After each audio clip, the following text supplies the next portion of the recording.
சுயேட்சை வேட்பாளருடைய தேர்தல் அறிக்கை ஒரு 15 கோரிக்கையாக வைத்திருக்கிறேன். ஒன்று, குடும்ப தலைவிக்கு மாதம் ஒன்றுக்கு 25,000 ரூபாய் அரசாங்கத்திடமிருந்து நிச்சயமாக பெற்று தருவேன்.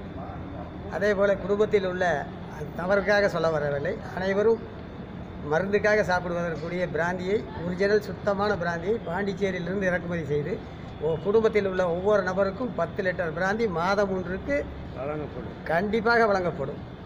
குடும்பத்தில் உள்ள ஒருவருக்கு நிச்சயமாக அரசாங்க வேலை கொடுக்கப்படும். குடும்பத்தில் உள்ள ஏழை பெண்களுக்கு எந்த மதமாக இருந்தாலும் சரி, ஏழை பெண்களுக்கு 10 பவுன் நகையை போட்டு 10 லட்சம் ரூபாய் என்னுடைய எம்பி நிதியிலிருந்து அவங்களுக்கு வழங்கி திருமணத்தை இலவசமாக நடத்தி கொடுப்பேன். ஒரு ரூபாய் கூட லஞ்சம் லாவணியம் வாங்காமல் நேர்மையாக கக்கனை போல கடைசி வரை தொடர்ந்து பாடுபடுவேன்.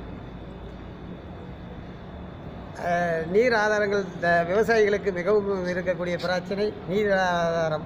மேட்டூரிலிருந்து அந்தியூர் வழியாக கோபியின் வழியாக நேராக திருப்பூருக்கே வாய்க்காலை வெட்டி மக்களுக்கு மேட்டூர் குடிநீரை கொடுப்பேன்.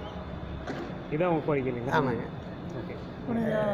மணியாச்சி பள்ளத்தை உடைத்து வறட்டு பள்ளத்திலும் அதை சுற்றி இருக்கக்கூடிய கிராமங்களுக்கும் எப்போதும் நீர் ஆதாரம் இருக்கக்கூடிய வழியிலே நிச்சயமாக அந்த திட்டத்தை அமுல்படுத்தி செய்வேன்.